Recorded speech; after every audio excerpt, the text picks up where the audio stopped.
오늘 목록한 하나님의 말씀, 믿음의 길에 굳건하게 서라 라고 하는 제목으로 하나님의 말씀의 은혜를 나누고자 합니다.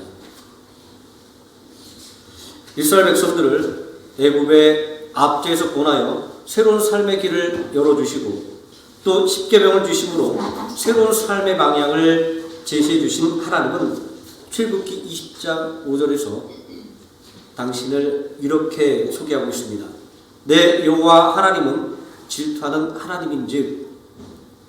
이런 하나님의 소개는 우리의 관점에서는 당혹스럽습니다. 질투는 남이 잘되는 것을 보니까 배가 아프다 등의 아주 부정적인 의미로 사용되고 있기 때문입니다. 하지만 이 질투라고 하는 이 용어가 믿음의 영역에 있어 사용될 때는 전혀 다른 의미를 갖게 됩니다. 민수기 25장에 기록되어 있는 바알모레 사건에서 이스라엘의 우상 숭배와 음행을 저지한 비냐스의 행동을 내 질투심으로 이스라엘 중에서 내 노를 돌이켰다라고 하나님께서 평가하고 있기 때문입니다. 우리는 이 바알모레 사건에서 하나님의 질투라고 하는 것이 어떤 성격의 것인가 라고 하는 것을 알 수가 있습니다. 이 바알모레 사건은 이방 선지자 발람이 이스라엘을 멸망시키기 위해서 꾸몄던 계획이었습니다. 발람의 계획대로 미디안의 아름다운 처자들이 잔치를 열고 이스라엘 백성들을 유혹하기 시작합니다. 그들의 유혹에 빠져 우상 숭배와 음행이 일어나게 될 때에 연병이라고 하는 하나님의 심판을 받게 되었습니다. 그때 이러한 하나님의 심판을 중단시켰던 것이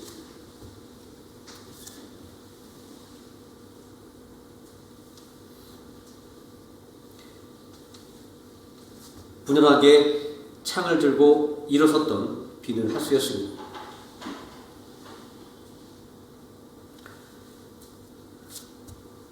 여기서 이 비느하스의 행동이 하나님의 심판을 돌이키게 만들었던 것은 그것이 바로 하나님을 위한 질투, 다시 말해서 하나님의 질투였기 때문입니다. 이 하나님의 질투라고 하는 것은 당신의 백성들이 우상 숭배와 음행이라고 하는 심판의 길로 걸어가는 것을 견디지 못하는 것입니다. 또 하나님의 질투는 당신의 백성들이 우상 숭배와 음행이라고 하는 심판의 길에서 돌아서게 만드는 그런 간절한 마음인 것입니다. 이런 의미에서 우상 숭배와 음행의 정점에 선 자를 향해 창을 겨누었던 비나스의 행동은 하나님으로부터 당신의 질투심이라고 이렇게 평가될 수 있었던 것입니다. 제가 오늘 말씀의 제목을 믿음에 굳게 서라 라고 정해놓고 이 질투의 이야기를 꺼내고 있는 것은 이 질투라고 하는 이 키워드가 우리가 걸어가는 믿음의 길에 있어서 아주 중요한 위치를 차지하고 있기 때문입니다. 오늘 읽은 이 본문의 말씀도 하나님의 질투를 모티브로 하고 있음을 우리는 찾아볼 수가 있습니다. 4절 말씀에 너희가 내 노를 맹렬하게 하며 영원히 타는 불을 일으켰습니다 라고 하는 이 표현은 아가서 8장 6절에 질투는 소울같이 잔인하며 불길같이 일어나느니 그 기세가 여호와의 불과 같으니라 라는 말씀을 떠올리게 되기 때문입니다. 하나님의 지극한 관심과 사랑, 바로 이것이 하나님의 질투의 요체임을 우리에게 알려주고 있습니다. 영국의 신존 밀턴은 아담과 하와가 마귀의 유혹에 패배한 사건을 모티브로 파라다이스 로스트, 우리말로 번역하면 신라권이라고 하는 무려 12권에 이르는 아주 방대한 신앙의 서사시를 썼습니다. 이 작품에서 그리고 있는 마귀의 유혹의 모티브는 질투입니다. 마귀의 질투는 두 가지 목적을 가지고 있습니다. 첫 번째 이유는 하나님의 사랑을 받는 인간을 타락시켜서 자신의 죄를 심판한 하나님께 복수하려는 것이었습니다. 내가 믿고 살아가는 사람이 그 믿음을 저버린다면 또 내게서 등을 돌려버린다고 한다면 그 상실감은 아마 이루 말할 수가 없을 것입니다. 또 두 번째 이유는 하나님의 사랑을 받는 인간도 하나님의 심판을 받게 하려는 것이었습니다. 이런 것을 생각할 때 남이 행복하고 잘 되는 것을 시기하는 마음은 전적으로 마귀적인 것이다라고 우리 이렇게 말할 수가 있습니다. 밀턴은 신라본에서 이러한 마귀의 질투를 묘사하고 있습니다. 하나님은 당신의 형상으로 만든 사람을 너무나도 사랑하여 낙원을 만들고 그 낙원에서 복된 삶을 살게 하셨습니다. 타락하여 심판을 받은 마귀는 하나님의 사랑을 독차지하는 인간을 질투합니다. 마귀는 인간을 타락시켜서 하나님께 복수하려고 합니다. 하나님의 사랑을 독차지하던 인간도 하나님의 미움을 받는 존재로 만들려고 작정합니다. 인간을 위해 낙원을 만들어주신 하나님은 그 낙원에 있는 모든 열매는 먹어도 되지만 오직 선악을 알게 하는 나무의 열매는 먹지 말라 명령하셨습니다. 이 사실을 알게 된 마귀는 낙원으로 찾아가 아담과 하와가 금지된 열매를 먹도록 유혹합니다. 하나님은 당신의 명령을 어긴 죄를 지은 아담과 하와에게 고통과 죽음의 벌을 내리고 낙원에서 쫓아냈습니다. 왜냐하면 하나님께서는 분명하게 이 선악을 알게 하는 나무의 열매를 먹는 날에는 너희가 정녕 죽임을 당할 것이라고 경고하셨기 때문입니다. 창세기 2장 16절 17절 말씀은 이러한 하나님의 경고를 분명하게 우리에게 전해주고 있습니다.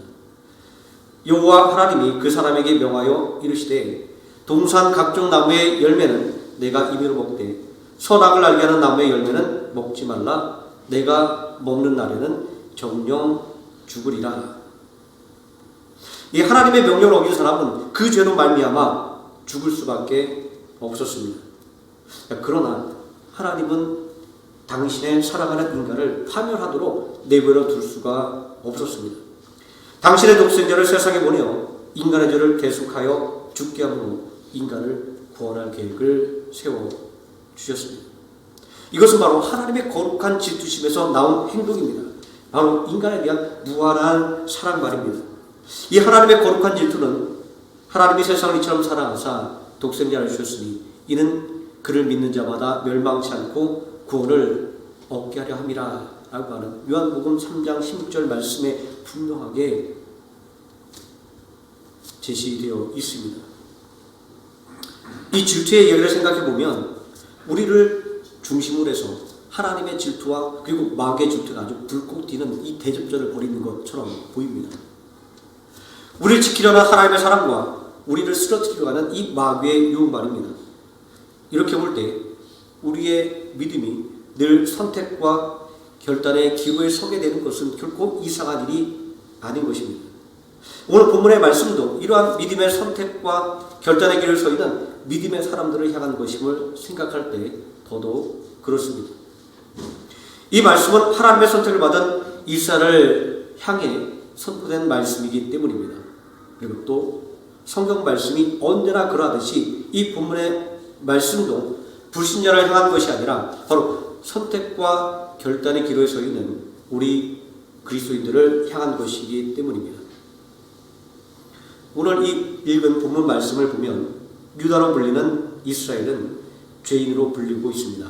1절 말씀에 유다의 죄는 금강석 끝 철필로 기록되되 그들의 마음판과 그들의 제단불에 새겨졌거늘 이라고 유다의 뼛속까지 물들어있는 죄성을 우리에게 지적하고 있습니다.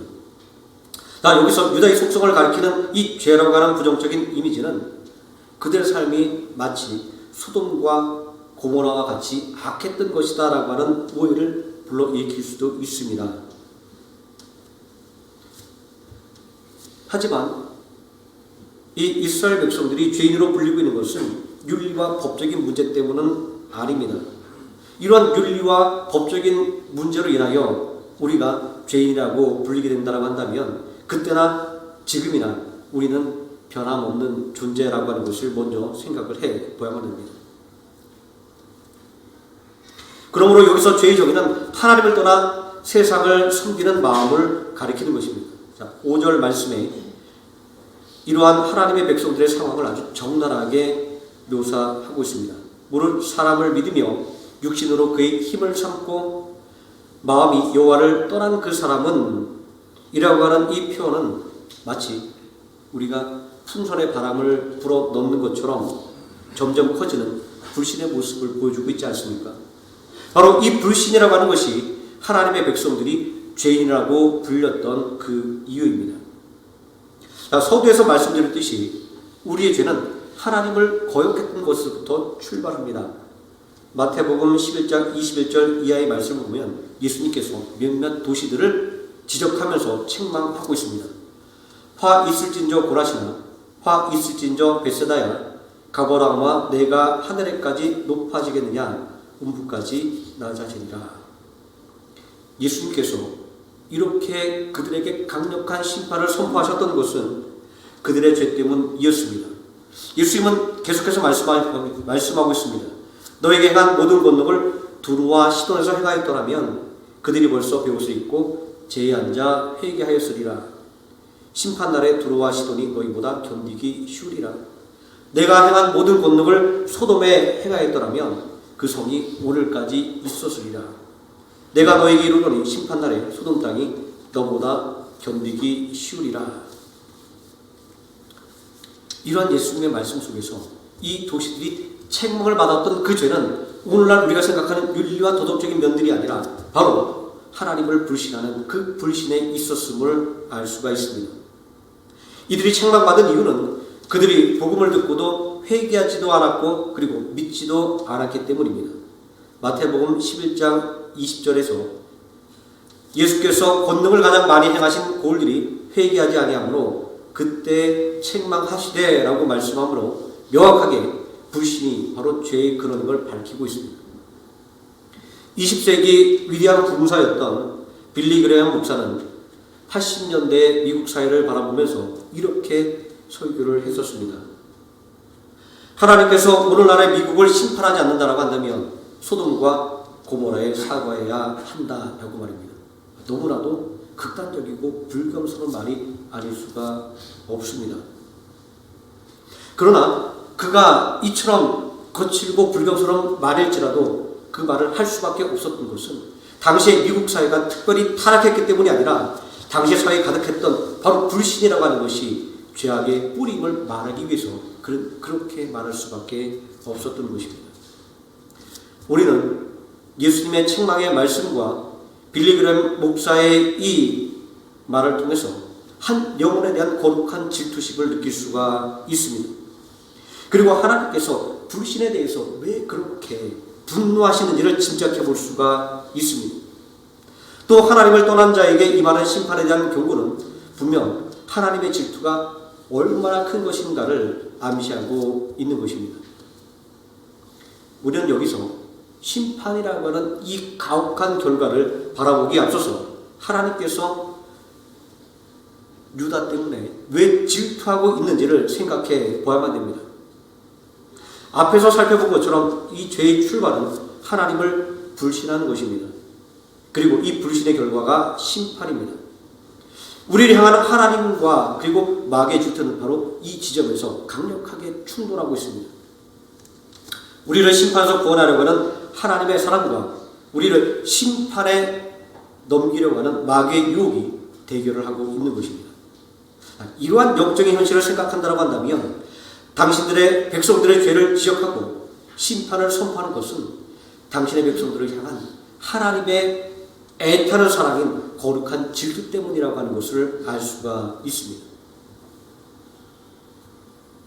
이러한 하나님의 사랑의 관점에서 볼 때 본문 2절 말씀에 그들의 자녀가 높은 언덕이 푸른 나무 곁에 있는 그 제단들과 아세라를 생각하도다 라고 하는 말씀이 지금갖고 있는 것은 유다의 불신의 모습이 하나님의 마음을 너무나도 아프게 하는 것이다 라고 하는 것을 알 수 있습니다. 이 말씀은 유다가 마침내 하나님만을 향한 믿음을 저버렸음을 지적하는 것이기 때문입니다. 실제로 유다의 므낫세 왕은 예루살렘 성전에 아세라 목상을 세우기도 했습니다. 이것을 가리켜 에스겔 선지자는 질투의 우상이라 이렇게 부르기도 했습니다. 질투를 불러일으키는 우상이다. 하나님께서 미워하는 우상이다. 이렇게 지적을 했던 것입니다. 제가 여기서 하나님만을 향한 믿음이라고 단서를 붙였습니다. 그것은 이 유다로 불리고 있는 이스라엘 백성들의 신앙의 모습 때문이었습니다. 성경에 수없이 많은 불신의 지적에도 불구하고 이스라엘 백성들은 한 번도 하나님을 떠난 적은 없었습니다. 다만 하나님과 함께 우상을 섬겼을 뿐입니다. 열왕기상 18장 20절 이하에 기록된 갈멜산의 대결에서 엘리야 선지자는 이스라엘 백성들을 향해서 이렇게 묻고 있지 않습니까? 너희가 어느 때까지 둘 사이에서 몸은 하려느냐? 여호와가 만일 하나님이면 그를 따르고 바알이 만일 하나님이면 그를 따르라. 세상과 하나님 사이에서 갈등하는 우리의 모습과 이스라엘의 모습은 별반 다를 바 없습니다. 이렇게 믿음과 선택의 결단의 기로에서 방황하는 이들, 오늘 우리가 함께 읽은 본문의 13절 말씀은 여호와를 떠나는 자 이렇게 정의하고 있습니다. 여기서 떠난다라고 하는 말은 가던 길에서 이탈하여 다른 방향으로 간다라는 의미입니다. 우리가 흔히 하는 이야기로 샛길로 빠진다라는 그런 의미로 이해할 수가 있습니다. 성경에서 이 단어는 크게 두 가지 의미로 사용이 됩니다. 첫 번째는 하나님의 백성으로서 그 마땅한 위치에 서서 여호와 하나님의 법도를 지켜야 했지만 하나님과 그 법도에서 떠나 죄의 길로 간 이스라엘 백성들을 가리킬 때 사용됩니다. 또 두 번째로는 이스라엘 백성들의 죄로 인해 그들과 함께 계셨던 하나님이 그들에게서 떠나가심을, 곧 그들에 대한 하나님의 보호와 은총을 거두어 가셨다라는 것을 의미할 때 사용됩니다. 의미적으로는 이렇게 두 가지 동작으로 구분되지만 실제로는 불신으로 인해서 동시에 일어나게 되는 하나의 행위라고 하는 것을 우리가 또 알 수가 있습니다. 그렇기 때문에 하나님은 이스라엘 백성들을 향해서 우상을 버리고 하나님께 돌아오라 명령하고 있는 것입니다. 오늘 우리를 향하여 세상을 의지하는 마음을 내려놓고 온전히 하나님만을 의지하라 이렇게 명령하고 있는 것입니다. 오늘 본문 5절과 8절 말씀은 복과 저주의 길에 대해서 아주 상세하게 말씀을 하고 있습니다. 무릇 사람을 믿으며 육신으로 그의 힘을 삼고 마음이 여호와를 떠난 사람은 저주를 받을 것이라. 어떠한 삶이 저주의 삶인가에 대해서 우리에게 이야기합니다. 또 무릇 여호와를 의지하며 여호와를 의뢰하는 사람은 복을 받을 것이다 하는 말씀을 통해서 어떠한 삶이 하나님 앞에 복을 받는 삶인가를 또 이야기합니다.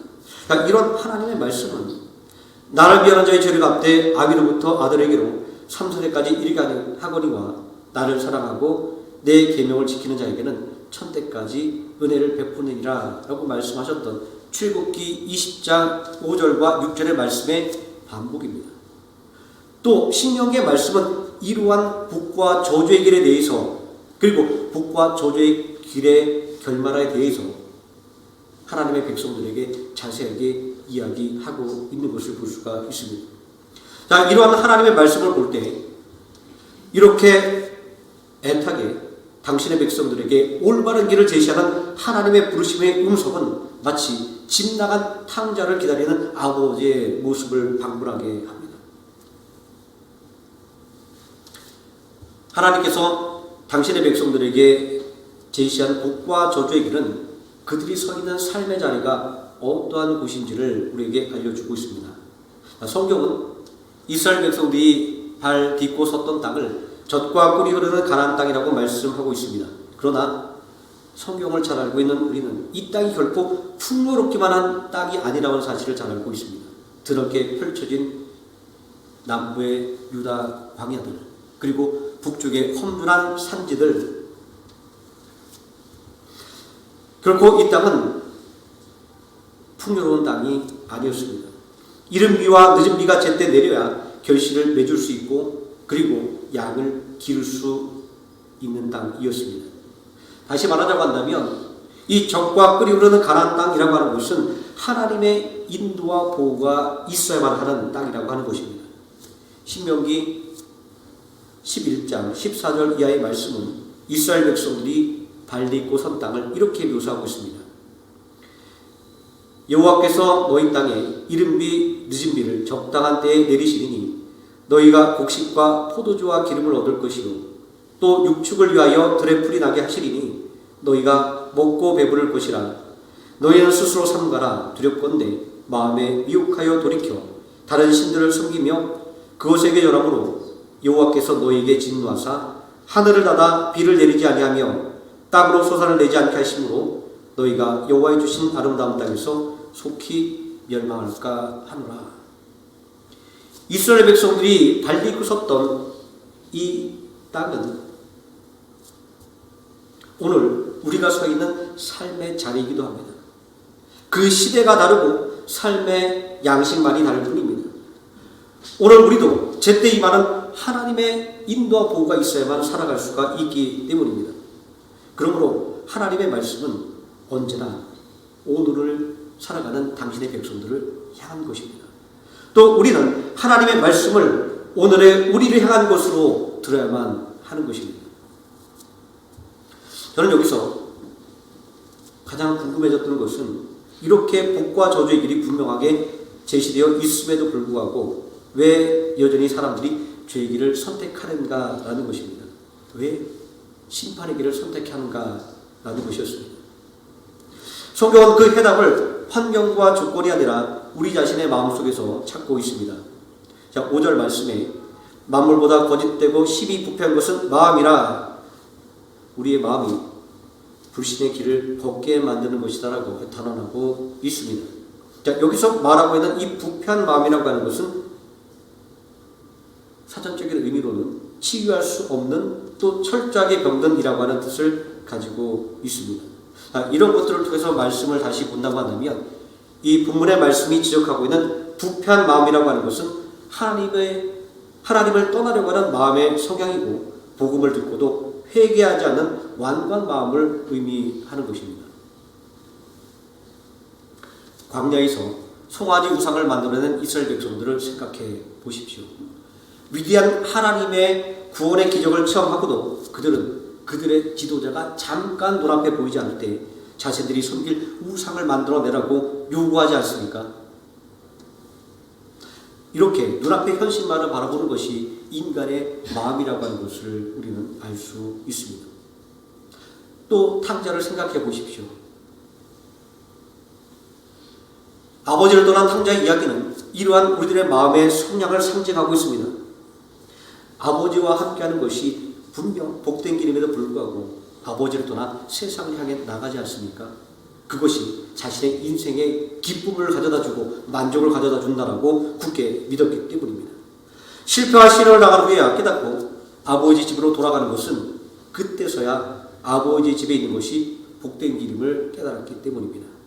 그는 이렇게 말합니다. 내 아버지 집에서는 종들도 배부르게 먹었는데, 이러한 탕자의 독백은 우리가 깊이 생각해 보아야 될 것입니다. 진짜로 어리석은 탕자의 이야기입니다. 하지만 탕자는 다른 누구가 아니라 바로 지금의 나일 수가 있습니다. 돌아온 탕자를 반기는 아버지에게 반발하는 큰 아들이 있습니다. 이 아들도 큰 관점에서 본다고 한다면 그도 탕자입니다. 왜냐하면 그도 아버지의 마음을 이해하지 못하는 것은 아버지의 품을 떠났던 탕자와 같은 것이었기 때문입니다. 이런 것들을 볼 때 우리가 믿음의 길에 굳게 선다라고 하는 것은 그리 만만한 일이 아닙니다. 늘 아버지의 곁을 지켰던 이 큰 아들도 낙심하고 넘어졌기 때문입니다. 그래서 성경은 손들로 생각하는 자는 넘어질까 조심하라 경고하고 있습니다. 그리고 두렵고 떨림으로 너희의 구원을 이루라, 이렇게 권고의 말씀을 주고 있는 것입니다. 오늘 우리가 함께 나눴던 이 말씀들은 우리가 믿음만을 말하고 믿음 위에 견고하게 서 있다라고 자부하고 있지만 실상은 끊임없이 믿음의 선택과 그리고 결단의 기로에 설 수밖에 없는 이유를 우리에게 알려주고 있습니다. 하나님을 떠나 자유를 누리려고 하는 것이 우리가 가지고 있는 죄의 경향성이기 때문입니다. 그리고 원수 마귀는 우는 사자와 같이 삼킬 자를 두루 찾아다니기 때문입니다. 그렇기 때문에 우리를 사랑하시는 하나님은 거듭된 말씀으로 경고하는 것이며 심판이라고 하는 도구를 통하여 우리를 징계하는 것입니다. 비록 지금은 많이 아플지라도 말입니다. 잠언 22장 15절 말씀은 이러한 하나님의 마음을 증거하고 있습니다. 아이의 마음에는 미련한 것이 얽혔으나 징계하는 채찍이 이를 멀리 쫓아내리라. 자녀를 바로 세우기 위해 회초리를 드는 부모의 마음이 바로 하나님의 마음인 것입니다. 저는 이번 동계올림픽 그 중에서 쇼트트랙 경기를 보면서 우리가 믿음의 길에 굳게 서야만 하는 이유에 대해서 생각해 보게 되었습니다. 아니 그냥 올림픽 경기를 보면 되는 거지 그 경기를 보면서 설교를 생각하는 건 좀 오버하는 것 같습니다. 하지만 이런 공상은 좀 말하는 편이 좀 이렇게 그렇지만 소위 말해 직업병적인 것이다라고 말할 수 있습니다. 제 관심이 설교에 집중되어 있기 때문에 사실 굉장히 큰 부담입니다. 이번 주는 설교 말씀을 잘 준비할 수 있을까 이런 부담이 있다 보니까 제가 보는 것 또 만나는 이런 모든 만남들이 때로 어느 순간에 이 설교와 자주 연결이 되곤 합니다. 아무튼 이 쇼트트랙 경기를 보면서 저는 좀 많은 깨달음을 얻었습니다. 그냥 경기를 보면 그냥 봤었는데 해설을 자세하게 듣고 경기를 보니까 이 경기에서 중요한 것이 무엇인가를 또 발견할 수가 있었습니다. 해설자들은 이렇게 얘기하더라고요. 자리를 견고하게 지킬 것을 계속해서 주문을 하고 있었습니다. 뒷선수가 추월하지 못하게 그 자리를 지키는 것이 굉장히 중요합니다. 안쪽으로 추월하지 못하게 살짝 견제를 합니다. 또 바깥쪽으로 돌아나가지 못하게도 견제를 해야만 됩니다. 그리고 언제든지 기회가 되면 자기 앞에 선수를 추월해 나갈 기회를 엿보아야 된다라는 얘기를 계속하고 있었습니다. 저는 이러한 모습 속에서 믿음의 길에 굳건하게 서야만 하는 신앙인의 모습을 볼 수가 있었습니다. 우리가 걸어가는 믿음의 길에서 우리를 이탈하게 만들려고 하는 시도가 얼마나 많습니까? 우리는 큰 사건이나 큰 문제, 환난 같은 것들이 우리들의 믿음을 흔드는 것이라고 생각하지만 그러나 사실은 아주 작고 사소한 것들이 우리들의 믿음을 손들이처럼 흔들어 보는 경우가 얼마나 많이 있는지 우리는 경험하지 않습니까?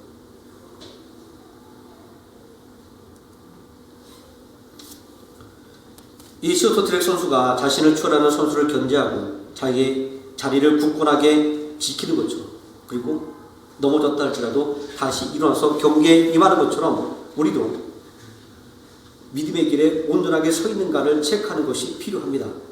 왜냐하면 우리가 믿음의 길에서 벗어난다고 한다면 우리들의 삶에 소망이 사라지는 것이기 때문입니다. 13절 말씀은 믿음의 길에서 이탈하는 것이 우리의 소망이신 하나님을 버리는 행위 그리고 생수의 근원인 하나님을 버리는 행위라고 말할 수가 있습니다. 소망의 근원과 그리고 삶의 핵심이 되는 이 생수의 근원을 버린다고 한다면 우리의 삶과 믿음에 무슨 소망이 있을 수가 있겠습니까? 우리가 믿음의 길에 굳건하게 서는 노력을 경주해야만 되는 이유는 우리를 믿음의 길에서 이탈시키려고 하는 마귀의 유혹이 언제나 우리 곁에 있기 때문입니다. 하지만 우리가 내 힘만을 의지할 때는 우리는 절대로 이 믿음의 싸움에서 이길 수가 없습니다. 우리를 위해서 구원하기 위하여 십자가에 달려 죽으신 예수 그리스도를 의지해야만 우리는 이 믿음의 싸움을 싸워 나갈 수가 있고 승리할 수가 있기 때문입니다. 그러므로 우리는 오늘 우리에게 다가오는 이 믿음의 선택과 결단의 순간에서 우리를 의롭게 하기 위하여 죽음에서 부활하신 예수 그리스도의 손을 붙잡아야만 합니다. 오늘도 주님은 못 잡고 난 손을 우리에게 내밀고 있습니다. 그 예수님의 못 잡고 난 손을 잡고 일어나 믿음의 길에서 굳건하게 설 힘을 얻으시기를 예수님의 이름으로 축원드립니다. 기도하시겠습니다. 전능하신 아버지 하나님, 오늘 하나님의 말씀을 통하여 우리가 믿음의 길에 굳건하게 서야만 하는 이유를 다시 한번 생각해 보게 됩니다. 우리를 사랑하여 우리에게 복된 삶과 그리고 구원의 길을 활짝 열어주신 그 하나님, 그러나 우리를 질투하여 우리를 하여금 멸망의 길로 걸어가게 만들기 위하여 지금도 우리의 믿음을 흔들고 있는 그 마귀의 모든 계획을 살펴보게 됩니다. 아버지 하나님, 이스라엘 백성들이 하나님의 호된 음성을 들었고 또 하나님의 매서운 채찍을 맞아 했던 것들은 그들을 향한 하나님의 사랑 때문이었음을 오늘 말씀을 통하여 깨닫습니다. 오늘 잠시 우리의 믿음을 흔드는 작은 문제 가운데 우리가 흔들리지 말게 해주시고 온전히 우리를 사랑하셔서 당신의 독생자까지도 아끼지 않고 십자가에 내주신 그 하나님의 사랑을 바라볼 수 있게 하여 주시기를 원합니다. 그 하나님의 사랑을 온전히 바라보며 온전히 그 하나님의 손을 붙잡고 살아가는 우리가 될 수 있도록 하나님 믿음의 견고함을 더하여 주시옵소서. 예수님의 이름으로 기도드립니다.